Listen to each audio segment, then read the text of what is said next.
That was some powerful moves.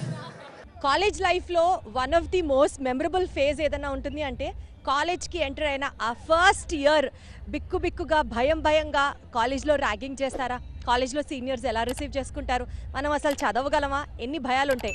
ఆ 1 year దాటిన తర్వాత ఈ కాలేజ్ని ఏలేది మనమే అన్న ఫీలింగ్ వస్తుంది సెకండ్ ఇయర్కి వెళ్ళిన తర్వాత. ఇప్పుడు నాతో పాటు first years and second years ఉన్నారు. ఒకసారి వీళ్ళతో కూడా మాట్లాడి వీళ్ళ ఒపీనియన్స్ తెలుసుకునే ప్రయత్నం చేద్దాం. నేను చెప్పింది కరెక్టేనా? ర్యాగింగ్ అంటే అందరికీ భయమేనా? అసలు మీ కాలేజ్లో ర్యాగింగ్ ఉంటుందా? కాలేజ్లో ర్యాగింగ్ ఏమి ఉండదు, అందరూ ఫ్రెండ్లీగా ఉంటారు. ర్యాగింగ్ ఫ్రీ క్యాంపస్ మేము ఫస్ట్ రోజు ఇలా వచ్చి చూస్తే ఎలా ఉంటాం ఎవరు తెలియదు అని భయం ఉండేది. తర్వాత సీనియర్స్ వచ్చి మాతో మాట్లాడుతూ కొలాబ్ తీసుకుంటున్నప్పుడు మేము మాట్లాడుతున్నప్పుడు ఇంకా బాగుండేది. సో ఆ భయం అనేది ఫస్ట్ అయితే సీనియర్స్ వచ్చి మాట్లాడుతున్నప్పుడు పోయింది. ఇంకా ఇప్పుడు కూడా ఉండటుంది. బట్ ర్యాగింగ్ ఫ్రీ క్యాంపస్, ఎలాంటి భయం లేదు. సో ర్యాగింగ్ ఫ్రీ క్యాంపస్ అని వినడానికి చాలా బాగుంది. బట్ ఫ్రెండ్లీ ర్యాగింగ్ ఉండాలంటారా వద్దంటారా? లైక్ బాగా అవతల పర్సన్ని హింసించి భయపెట్టి ఒక లిమిటేషన్స్ ఉంటాయి మ్యామ్. కరెక్ట్. మీకు అలా ఫ్రెండ్లీగా ఏమైనా మాట్లాడారా? ఇంటరాక్షన్ ఉండిందా మీకు సీనియర్స్కి? ఫస్ట్ మాకు వచ్చినప్పుడు ఫస్ట్ అయితే సెకండ్ ఇయర్ వాళ్ళు వచ్చి మాతో ఇంటరాక్ట్ అయ్యేవాళ్ళు మ్యామ్. మేము మాట్లాడేవాళ్ళం. అలా మాకు కొంచెం పరిచయాలు అయినాయి. ఆ తర్వాత మంచి ర్యాపో పెరిగింది. అది మాకు హెల్ప్ అవుతుంది. సో డెఫినెట్లీ ఒక ఫ్రెండ్లీ ఇంటరాక్షన్ సీనియర్స్కి జూనియర్స్కి మధ్యలో హెల్ప్ అవుతుంది అన్నది మీరు నమ్ముతున్నారా? యా, ఇప్పుడు సీనియర్స్ మనతో కొంచెం సరదాగా ఆడుకోవడం కానీ ఇవన్నీ మంచిగా ఫ్రెండ్షిప్ బిల్డ్ అయ్యి మంచి లైక్ రిలేషన్స్ అన్నీ మంచిగా ఉంటుంది అని నేను ఫీల్ అవుతున్నా. మీకు ఎగ్జామ్స్ అప్పుడు కానీ లేకపోతే మీకు నిజంగా నెసెసిటీ ఉన్నప్పుడు మీ సీనియర్స్ ఎవరైనా వచ్చి మీకు హెల్ప్ చేస్తూ ఉంటారా? లైక్ మీ రికార్డ్స్ రాయడం కానీ? రికార్డ్స్ అవేం చేయరు కానీ డౌట్స్ చెప్తారు మాకు. రికార్డ్స్ హాల్ రాయించుకోరు మా చేత, మేమే ఫ్రెండ్స్ రాయించుకుంటాం అంతే. ఇలా ఒక క్యాంపస్లో సర్స్ అని మేడమ్స్ అని సీనియర్స్ని పిలవాలి అని అంటారు, అది నిజమేనా? అలా ఏం లేదు, బాగా ఫ్రెండ్లీగా ఉంటాం, ఫ్రెండ్స్ లాగానే. So no sirs and madams in your క్యాంపసా? ఓహో, ఇదైతే చాలా బాగుంది. ఇంకా ఎంత ఫ్రెండ్లీ ఉంటారు మీ సీనియర్స్? అక్క అన్న అని పిలుస్తాం మేము. అంతకంటే ఇంకా ఫ్యామిలీ వాళ్ళని పిలిచినట్టు ఉంటాం. వాళ్ళతో పాటు గేమ్స్ ఆడతాం, తిరుగుతాం. మాతో పాటు ఉండే వాళ్ళందరూ సీనియర్స్. మా బ్యాచ్తో నేను తిరిగినట్లయితే. సో విట్ క్యాంపస్లో చదువుకుంటే ఆ భయాలు, ఆ ర్యాగింగ్లు, ఆ ఇన్ఫీరియారిటీ కాంప్లెక్స్లు, జస్ట్ లైక్ వీఆర్ ఫ్రెషర్స్ అనేవి ఏమీ ఉండదు అంటారు. చాలా టెన్షన్ ఫ్రీ ఎడ్యుకేషన్ అంటారు. అంతేనా? ఇంకేంటి ప్లస్ పాయింట్స్ మీ క్యాంపస్ గురించి ఎవరు చెప్తారు? Fully flexible credit system ma'am. అంటే fully flexible credit system ma'am. మనమే సబ్జెక్ట్స్ మనమే పెట్టుకుంటాం. ప్రొఫెసర్స్ని మనకు కావాల్సిన వాళ్ళని మనమే తీసుకోవచ్చు. అలాంటి ఫెసిలిటీ మన కాలేజ్ ఇస్తుంది. అది చాలా గుడ్ థింగ్ మ్యామ్. మాకు చాలా హెల్ప్ అవుతుంది. ఏమైనా డౌట్స్ ఉంటే సీనియర్స్ కూర్చొని మీకు ఎక్స్ప్లెయిన్ చేసిన సిచ్యువేషన్స్ ఉంటాయా? మోస్ట్లీ ఆ సిచ్యువేషన్ రాదు మ్యామ్. బట్ వస్తే పక్కా హెల్ప్ చేస్తారు మ్యామ్. మోస్ట్లీ ఆ సిచ్యువేషన్ రాదు, బట్ వస్తే మాత్రం పక్కా హెల్ప్ చేస్తారు. మాకు ప్రొఫెసర్సే డౌట్స్ చెప్తారు మ్యామ్. మేము ప్రొఫెసర్స్తో కాంటాక్ట్ అవుతూ ఉంటాం, డైలీ కాంటాక్ట్ ఉంటుంది వాళ్ళతో. సో అంతా ప్రొఫెసర్స్తోనేనా? ఇంకా సీనియర్స్తో మీకేం ఇంటరాక్షన్ ఉండదు అయితే? జస్ట్ హాయ్ హలో తప్ప, అంతేనా? డిపెండ్స్, మనం ఎంత ఫ్రెండ్షిప్ చేసుకుంటామో సీనియర్స్ బట్టి. మనం మంచి ఫ్రెండ్షిప్ ఉంటే group study and combine studies అవన్నీ ఉంటాయి. అలా కూడా హెల్ప్ చేస్తారు, అసెస్ చేస్తారు. హాస్టల్స్లో ఇట్స్ కామన్, లైక్ సీనియర్స్ ఉంటే డౌట్స్ అడగడం, combine studies it's common in hostel. So మొత్తానికి మీ స్టూడెంట్ ఫేజ్ని ఎంజాయ్ చేస్తున్నారా గట్టిగా మీ కాలేజ్లో? ఇప్పుడు ఫెస్ట్ జరుగుతోంది కదా, మీరేం పార్టిసిపేట్ చేస్తున్నారా ఏమన్నా? ఇందాడ మార్నింగ్ డ్యాన్స్ సీనియర్స్ మేము అందరం కలిసి డ్యాన్స్ చేసాం. సో ఇది ఫ్రెండ్లీ ఎన్విరాన్మెంట్ ఉంది. లైక్ పాస్ట్ 1 వీక్ నుంచి మేము అందరం ప్రాక్టీస్ చేయడం, కలిసి ఎంజాయ్ చేయడం, ఇదంతా చాలా బాగా జరిగింది. విటోపియా ముందు ఒక 1 వీక్ నుంచి ఇప్పుడు కానీ చాలా ఎంజాయ్ చేస్తున్నాం మేము.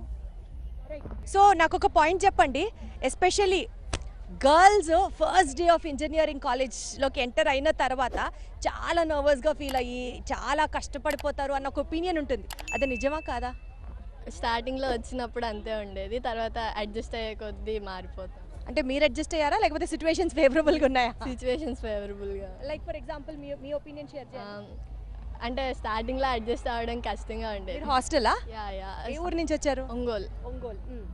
స్టార్టింగ్లో కొంచెం ఎన్విరాన్మెంట్ చేంజెస్ అలా ఏదో కొన్ని ఉన్నాయి, బట్ లేటర్ కొంచెం ఫ్రెండ్స్ వల్ల అలా అడ్జస్ట్ అయిపోయి.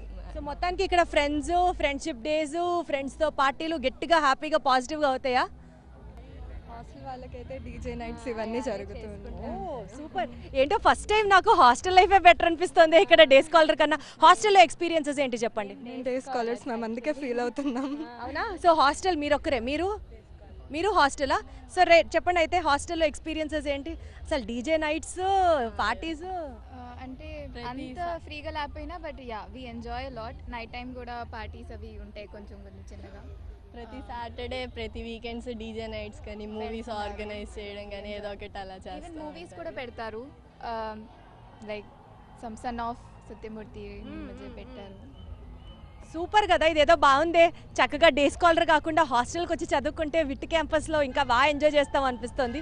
వీళ్ళలానా నేను ఫీల్ అవుతున్నాను, హాస్టలర్స్ చాలా బాగా ఎంజాయ్ చేస్తాను. బట్ మొత్తానికి it is very good to know with క్యాంపస్లో ర్యాగింగ్ అనేది ఉండదు, ఒక టెన్షన్ లేని atmosphere, friendly interaction between seniors and juniors కనిపిస్తుంది, where seniors are always there to support, guide and encourage their juniors. So దీంతో పాటు ఇక్కడ స్టూడెంట్ లైఫ్ కూడా చాలా హ్యాపీగా ఎంజాయ్ చేస్తున్నామని చెప్తున్నారు విట్ యూనివర్సిటీ స్టూడెంట్స్. ఇవాళ రేపటి రోజుల్లో మనం ఎంత సంపాదించాము, ఎన్ని లక్షల జీతం తీసుకుంటున్నాము, ఎన్ని మార్కులు వచ్చాయి, ఏ స్టేట్ టాపరు అన్నది పక్కన పెడితే డిజిటల్ మీడియాలో ఎంత స్ట్రాంగ్గా మన ప్రెజెన్స్ ఉంటుంది అన్నది it really is mattering a lot. And దీనికోసం స్టూడెంట్ కమ్యూనిటీ నుంచి ఇప్పుడు నేను విటోపియా జరుగుతోంది, ఇక్కడ విట్ కాలేజ్కి వచ్చాను అన్న అంశాన్ని పక్కన పెడితే స్టూడెంట్ కమ్యూనిటీ నుంచి ఇన్స్టాగ్రామ్లో, యూట్యూబ్లో, ఫేస్బుక్లో 1,00,000 మందికి పైగా ఫాలోవర్స్ని పెంచుకుంటూ it's all because of his hard work and creativity. నాతో ఉన్నారు Vamshi. Hello, good to see you. Hi అండి. షార్ట్ ఫిల్మ్స్ ఎన్ని తీస్తాడు తెలుసా ఇతను? అండ్ ఆల్సో అతనుకున్న టాలెంట్కి be it in media or be it in his interest ఏదైనా సరే చదువుకుంటూ ఇలాగా సోషల్ మీడియా ప్రెజెన్స్ని కూడా హ్యాండిల్ చేయడం is like a loved and a blessed opportunity.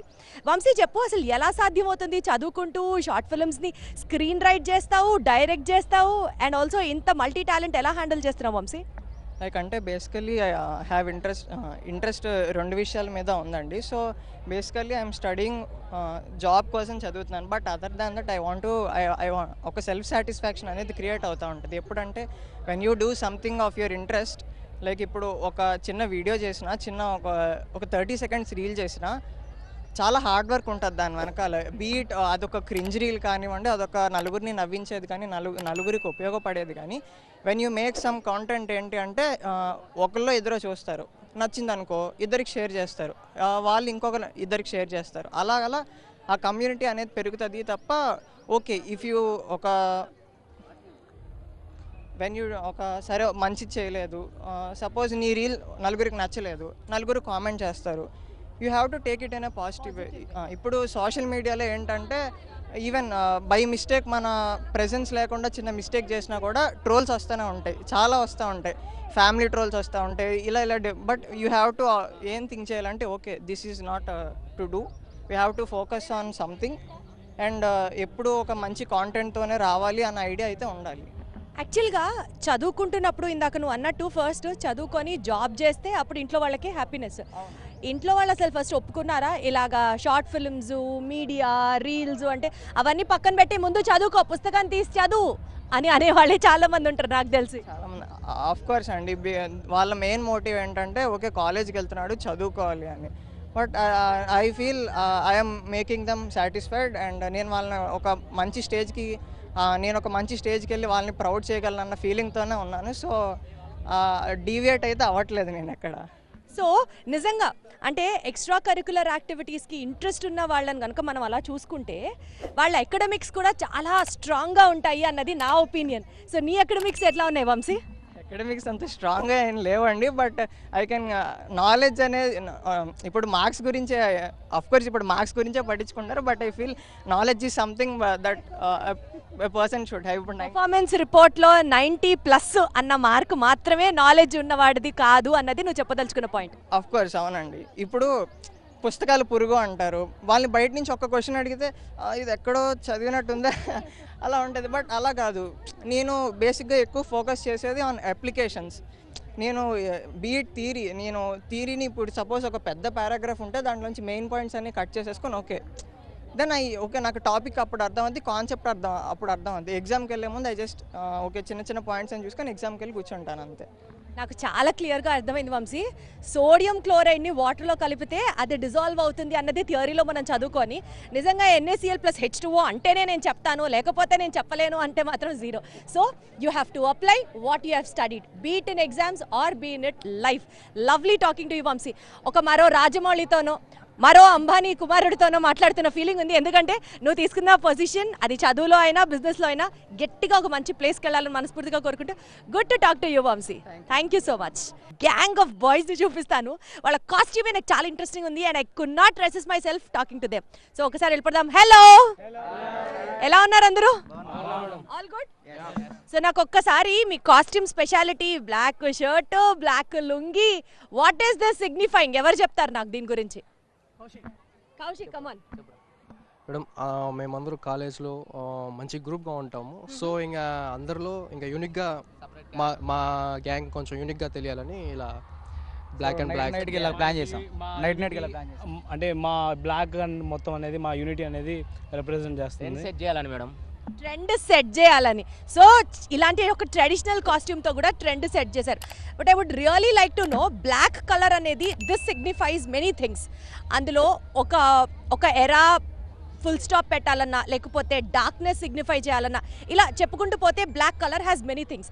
మీరందరూ స్టూడెంట్ ఫేజ్లో ఉన్నారు కాబట్టి స్టూడెంట్స్ బ్లాక్ ఫేజ్ ఏంటి, తిరిగి మళ్ళీ స్టార్ట్ చేయాలి అంటే ఆ గుడ్ ఫేజ్ ఏమవుతుంది? మీ ద్వారా యూనిక్గా డ్రెస్ అవ్వడమేం కాదు, ఆడియన్స్కి కూడా మెసేజ్ ఇవ్వాలి అని అనుకుంటే స్టూడెంట్స్ ఫుల్ స్టాప్ పెట్టాల్సింది దేనికి, స్టార్ట్ చేయాల్సింది దేనికి? Who would like to tell about this?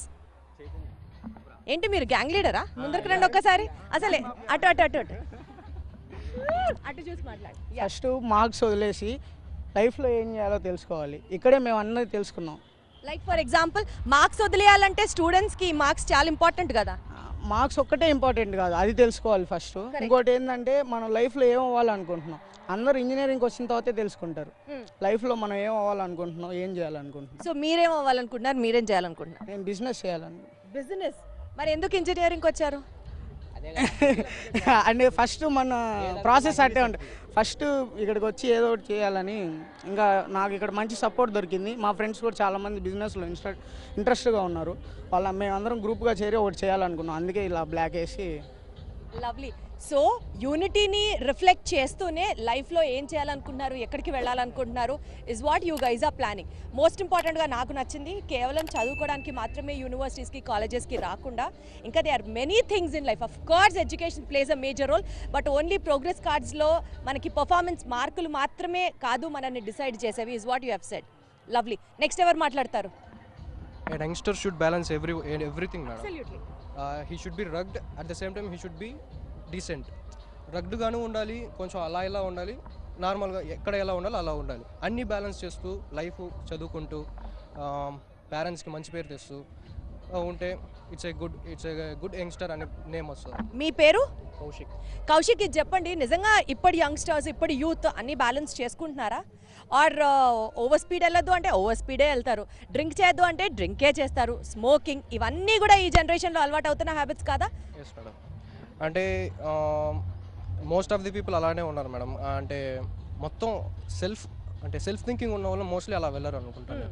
అంటే అన్ని ఎక్స్పీరియన్స్ అయిన వాళ్ళు లైఫ్లో. అంటే ఇప్పుడు జీవితంలో అన్ని ఎక్స్పీరియన్స్ అవ్వాలా, అప్పుడు కానీ మనుషులు మారరా? మేబీ మేడం, అఫ్ కోర్స్ అన్ని ఎక్స్పీరియన్స్ అవ్వాల్సిందే లైఫ్లో. సో ఎక్స్పీరియన్స్ అయ్యే వరకు మంటను ముట్టుకోవద్దు, ముట్టుకుంటే కాలుతుంది అంటే లేదు, ముట్టుకొని కాలాకే మేము మారుతాం అంటారా? ఇప్పుడు మంటను ముట్టుకోకపోతే అది కాలుతుందని ఎవరు తెలియదు కదా. అంటే ఎవరైనా చెప్తే వినరు, మనకి కాలితేనే డెఫినెట్గా వినాలి అంటారు. సపరేట్గా ఉన్నప్పుడు మనం మంటను ముట్టుకున్న తర్వాత అది కాలుతుంది, దాని తర్వాత దాన్ని ముట్టుకూడదు అని మనకి ఐడియా వస్తుంది అనమాట. కొన్నిసార్లు there things in life irreparable damage జరుగుతుంది. జరిగిన తర్వాత మనకి తెలివి పెరిగినా చేసేది ఏమి ఉండదు. సో అలా జరగకుండా ముందు జాగ్రత్తగా ఉంటే అబ్సల్యూట్లీ లిమిటేషన్స్ ఉంటాయి. ఆ లిమిటేషన్స్ క్రాస్ చేయకుండా మా ఎంజాయ్మెంట్ వరకు ఉండాలి. సో మీతో మాట్లాడిన తర్వాత నాకు అర్థమైంది ఏంటంటే మార్క్స్ ఒక్కటే ఫోకస్ కాదు, అండ్ లైఫ్లో అన్ని ఎక్స్పీరియన్స్ అయ్యాక experience is the best teacher అని చెప్తున్నారు. ఓకే, కావాలంటే బీటెక్ కావాలి. చెప్పాలంటే ఇప్పుడు మనం బ్లాక్ డే అవన్నీ చేసుకుంటూ ఉంటాం కదా, చాలా మంది స్టూడెంట్స్ ఏం రా అంటే చదువు మీద ప్రెషర్ పడిపోయి చాలా ఇబ్బందులు పడుతూ మార్క్స్ రాక ఫెయిల్ అయిపోయి చాలా మంది సూసైడ్ చేసుకుంటూ ఉంటారు. మెయిన్గా మేము వాళ్ళకి సిగ్నిఫికెన్స్గా బ్లాక్ డ్రెస్ వేసాం ఈరోజు. ముఖ్యంగా చెప్పాలంటే మార్క్స్ అనేది ఇంపార్టెంట్ కాదు, టాలెంట్ అనేది చాలా ఇంపార్టెంట్. ఎవరైనా సరే మనం ఏదైనా ఒక కోర్స్ చేసేటప్పుడు కానీ ఏదైనా ఒక డిగ్రీ చేసేటప్పుడు మనం ఏం తీసుకున్నాం ఆ డిగ్రీలో నుంచి, అంతే తప్ప నుంచి మార్క్స్ కానీ ఏం కానీ ఉండదు. మాకు కూడా మా టీచర్స్ ఏం చెప్తున్నారంటే ప్లేస్మెంట్స్లో కూడా మీ బిహేవింగ్, మీ క్యారెక్టర్, మీ టాలెంట్ ఎంత ఉందనే చూస్తారు, మీకు మార్క్స్ ఏం కానీ చూడరు. యాక్చువల్గా చెప్పాలంటే మాకు ఇంతమంది ఉన్నాం ఇక్కడ, మాకు ఎవరికి 8 పాయింట్స్ పైన లేవు, కానీ ఒక్కొక్కరికి ఒక్కొక్క టాలెంట్ ఉంది. అది ఏంటి మీ టాలెంట్స్తో మేము కూడా షేర్ చేసుకోవచ్చా, వినొచ్చా? టాలెంట్ ఇప్పుడు కాదు, టైం వచ్చినప్పుడు అవే బయటపడతాయి. It was so good talking to all these people. చెప్పింది ఏంటంటే ఇక్కడ మార్క్స్ ఒక్కటే మనిషి లైఫ్ని డిజైన్ చేయవు, ఆర్ ఎల్స్ అవి మాత్రమే they don't add any meaning to life. Of course marks are important, కానీ లైఫ్లో ప్రతి స్టాండర్డ్లో you have to learn from experiences and make memories and get to that destined goal అన్నది వీళ్ళు చెప్తున్నమాట. It was lovely talking to you all guys. Have fun, enjoy Vitopia, too good. So మీకు ఏమైనా signature ఉందా? విటోపియా అన్న దానికి ఏమైనా signature ఉందా? అవునా, నిజమా? ఇది మాత్రం గుర్తుందా? నాకు అన్ని గుర్తున్నాయి, మీరు కూడా మర్చిపోవట్లేదు. ఏది సరే, అదే కెమెరా చూసి చెప్పండి, దీంతో సైన్ ఆఫ్ చేసేద్దాం. నేను మర్చిపోయినా వీళ్ళు మర్చిపోరు. కాలేజ్ డేస్ చాలా మెమరబుల్, ఎందుకంటే మల్టీ కల్చరల్ ఫెస్ట్లు అన్నీ ఇక్కడ జరుగుతుంటాయి కాబట్టి నిజంగా మనం ఎక్కడున్నాము, డిఫరెంట్ కల్చర్స్ అన్నీ తెలుసుకోవడానికి అండ్ ఆల్సో చాలా మెమరబుల్గా ఒక లైఫ్ టైంలో గుర్తుండిపోవడానికి చాలా అంటే చాలా హెల్ప్ అవుతాయి. And so is happening Vitopia 2024. Hello everyone, all good, all bright and colourful. ఎలా జరుగుతుంది మీ ఫెస్ట్? బాగా జరుగుతుంది. సో అందరూ చాలా ట్రెడిషనల్ కాస్ట్యూమ్స్లో కనిపిస్తున్నారు, ఏమైనా రీజన్ ఉందా దానికి? Nothing, we're interested in saris, traditional wear. అసలు వినడానికి ఎంత శ్రవణంగా హాయిగా ఉందో, ఇలా రావడం ఇష్టం అని చెప్తున్నారు. So sweet. సో నాకు ఒక పాయింట్ చెప్పండి, బికాజ్ మీరు అందరూ చాలామంది ఇక్కడ ఉన్నారు కాబట్టి, ఎలక్షన్స్ దగ్గరికి వస్తున్నాయి కాబట్టి స్టూడెంట్స్ ఇంట్రెస్ట్ ఏంటి అంటే చదువుకునే డేస్లో పాలిటిక్స్లోకి ఇంట్రెస్ట్ ఉండడం right or wrong? What you would have to say about this? It's wrong. Be very frank and open with your opinion so that we can also understand. It's wrong. ఎందుకంటే ఇప్పుడు చదువుకోవాల్సింది, ఇప్పుడు మన కాన్సన్ట్రేషన్ ఉండాల్సింది career. ఒకవేళ పాలిటిక్స్లో కానీ enter అయినామంటే it will ruin our career, because పాలిటిక్స్లో either we don't know it is frank or not. So మన కెరియర్లో ఫోకస్ చేస్తే it is very best. So politics అనేది నా దృష్టిలో ఇట్స్ రాంగ్. ఎందుకంటే చాలామంది పాలిటిక్స్ అనేది కొంతమంది సపోర్ట్ చేస్తారు, కొంతమంది అగెయిన్స్ట్ చేస్తారు. ఒకవేళ అగెయిన్స్ట్ చేస్తారంటే మన మీద ఫేక్ అలిగేషన్స్, ఫాల్స్ అలిగేషన్స్ చాలా వస్తాయి. కాబట్టి చదువుకునే టైంలో ఎందుకు వచ్చిన గొడవలు, మన దారిన మనం ప్రశాంతంగా చదువుకొని సెటిల్ అవ్వాలి, డిస్ట్రాక్షన్స్ ఉండకూడదు అన్నది ఒక రకంగా తను చెప్పేది కరెక్టే. బట్ అదర్వైజ్ మీ ఒపీనియన్స్ ఏమన్నా ఉన్నాయా? ఎవరైనా మాట్లాడతారా ఈ టాపిక్ గురించి? Yes please. సో నా ఒపీనియన్ ఏంటంటే యాక్చువల్లీ పాలిటిక్స్ మీద కొంచెం అలా అవగాహన ఉండడం మంచిదే. ఎందుకంటే చదువు ఒకటే కాదు, మనం ఒక కాలేజ్లో మాత్రమే ఉంటాం, ప్రతి చోట ఉంటాము. సో ప్రతి చోట మనకి లైక్ ఎలా చెప్పేది, ఒక ఎడ్యుకేషన్తో పాటు సోషల్ రెస్పాన్సిబిలిటీస్ ఇవన్నీ ఉండాలంటే లైక్ పాలిటిక్స్ మీద కూడా మనకు కొంచెం ఐడియా ఉండాలి. డెఫినెట్గా మనం ఒక మంచి లీడర్ని చూస్ చేసుకోగలిగితేనే మనం ష్యూర్గా నెక్స్ట్ జనరేషన్ కిడ్స్ అయినా, ఎడ్యుకేషన్ పరంగా అయినా, హెల్త్ కేర్ పరంగా అయినా, ఇంకా మిగతా చాలా సెక్టార్స్ కూడా డెవలప్ అవ్వాలంటే మనకి ఈ ఓట్ హక్ అనేది definitely important. And also choosing the right leader will definitely help our future generation kids. Absolutely. So అవగాహన ఉండాలి స్టూడెంట్ ఏజ్లో అన్నది కూడా ఒక వెరీ గుడ్ పాయింట్. ఇన్ఫ్యాక్ట్ అందరూ తెలుసుకోవాల్సిన పాయింట్. నెక్స్ట్ ఎవరు మాట్లాడతారా? మీరా? రైట్. అంటే మనకి ఇప్పటి నుంచే దాని మీద వ్యామోహం అలా ఉన్నట్టయితే, ఇప్పుడు మన పొలిటీషియన్స్ని చూసాం కాబట్టి వాళ్ళు చిన్న వయసులో ఇలా రోల్ మనకు తెలుస్తుంది. డైరెక్ట్ మనం రేపు పొద్దున పొలిటీషియన్కి వెళ్ళాలంటే మనకి ఇంట్రెస్ట్ రాదు కాబట్టి ఇప్పటి నుంచే దాని మీద గోల్స్ మాకు ఇక్కడ చిన్న చిన్న ప్రెసిడెంట్ పోస్ట్ కానీ అలా క్లబ్ పోస్ట్ అలా ఉంటాయి. సో మనకి అర్థమైంది అంటే ప్రజలు ఏం నీడ్ అలాగా దాన్ని బట్టి మనం. So youth should enter into politics అనేది ఎక్కువ మంది చెప్తున్నారు. ఆఫ్ కోర్స్ దానివల్ల లైఫ్ స్పాయిల్ అవ్వకూడదు అన్నది మీ ఒపీనియన్ టోటలీ. బట్ స్పాయిల్ అవ్వకుండా అవగాహన ఉంటూ అసలు ఏం జరుగుతుంది అని తెలుసుకోవడం వరకు రైట్ అంటారా? అది కూడా సపోర్ట్ చేయరా? I will support that. దానికి సపోర్ట్ చేస్తారు. ఊరుకునే బ్లైండ్ గా వెళ్ళిపోయి యుద్ధాలు, గొడవలు, స్ట్రైకులు, క్లాసులు బంక్ కొట్టడాలు ఇలాంటివి వద్దు అని అంటారు. But otherwise students role in politics is there is what you guys believe. ఇంకెవరైనా మాట్లాడతారా? లైక్ పాలిటిక్స్లో లైక్ మనకి ఐడియా ఉండాలి. కంప్లీట్లీ రాంగ్ అని చెప్పలేం, కంప్లీట్లీ రైట్ అని చెప్పలేం. సో ఒకరిని సపోర్ట్ చేస్తూ ఉండకూడదు, ఒకరిని జడ్జ్ చేస్తూ ఉండకూడదు. Like will should be frankly like ఉండాలి మనకు కూడా. సో మొత్తం కంప్లీట్గా వెళ్ళమని చెప్పాను. స్టూడెంట్స్ ఫస్ట్ కెరియర్ మీద ఫోకస్ చేయాలి. Then you should go into the politics. Yeah some settle అయ్యాక maybe something like that. But student age నుంచి ఒక అవగాహన పెంచుకోవడం రాజకీయాల మీద it is right. That's what you wanted to say. Yeah lovely. ఇంకెవరైనా మాట్లాడతారా? Yes somebody else would talk. Yes youth పాలిటిక్స్లోకి రావాలి. ఎందుకంటే ఇప్పుడు హెల్తీ పాలిటిక్స్ చాలా కరువు అయిపోయినాయి. ప్రతి ఒక్కళ్ళు ఒకరినొకళ్ళు తిట్టుకుంటూ ఉన్నారు. సో మనం కనుక చదువుకొని పాలిటిక్స్కి వెళ్ళామంటే కొంచెం డీసెన్సీ ఉంటుంది పాలిటిక్స్ మీద. మనకి ఈ ఏజ్లో ఉన్న కాబట్టి మనకి ఎక్కువ ప్రాబ్లమ్స్ కూడా తెలుస్తూ ఉంటాయి మన గురించి. అంటే మనం ఈజీగా సాల్వ్ చేయొచ్చు. So 200% correct, 200% correct. చదువుకునే టైంలో పాలిటిక్స్ మీద అవగాహన ఉండాలి. ఈక్వల్లీ డీసెంట్ పాలిటిక్స్ చేయాలి. అంటే ఇప్పటి జనరేషన్ ఎవరైతే పాలిటిక్స్ బాగాలేదు అనుకుంటున్నారో వాళ్ళు ఎంటర్ అయితే probably we could get some decency into politics as well is what you have said right. అయితే స్టూడెంట్స్ ప్రాబ్లమ్స్ తెలుసుకుంటాము సో దట్ మాకు అవగాహన ఉంటుంది అని అంటున్నారు కదా. మీ స్టూడెంట్స్గా ఏం ప్రాబ్లమ్స్ ఫేస్ చేస్తున్నారు ఇప్పుడు? మాకు ఇప్పుడు కాలేజ్కి రోడ్స్ సరిగ్గా లేవు కదా. లవ్లీ. లైట్స్, స్ట్రీట్ లైట్స్ కూడా లేవు కదా. Transport system, transportation, food quality, ఎవరు చెప్పండి. IT companies jobs. So students problems, transport చెప్పారు, రోడ్స్ చెప్పారు, ఫుడ్ అంటున్నారు. అండ్ మోస్ట్ ఇంపార్టెంట్లీ చదువుకున్నాక ఎక్కడికన్నా వెళ్ళి ఉద్యోగం చేయాలి కదా. అర్థనారిక విద్య అంటారు. అంటే మనం చదువుకునేది 4 రూపాయలు సంపాదించి రేపు పొద్దున ఒక మంచి సెక్యూర్డ్ ఫ్యూచర్ కోసమే. కాబట్టి జాబ్ గ్యారంటీ, జాబ్ కావాలి అన్నది మెయిన్గా మీరు అందరూ చెప్తున్న పాయింట్. ఇంకేమైనా points did we miss? Lovely. So students opinions తెలుసుకోవడం ఎంత ఇంపార్టెంట్ అంటే ప్రాబబుల్లీ ఈ ఒపీనియన్స్ని రేపటి రోజున విజువలైజ్ చేసి ఆ ప్రాబ్లం ఉన్న ప్లేస్లో కరెక్ట్గా దానికి ఒక సొల్యూషన్ పెట్టే నాయకుడు కనుక నిజంగా ఉండాలి, ఉన్నారు అని ఆశిస్తూ భావిస్తూ thank you so much. Have fun, enjoy, bye bye.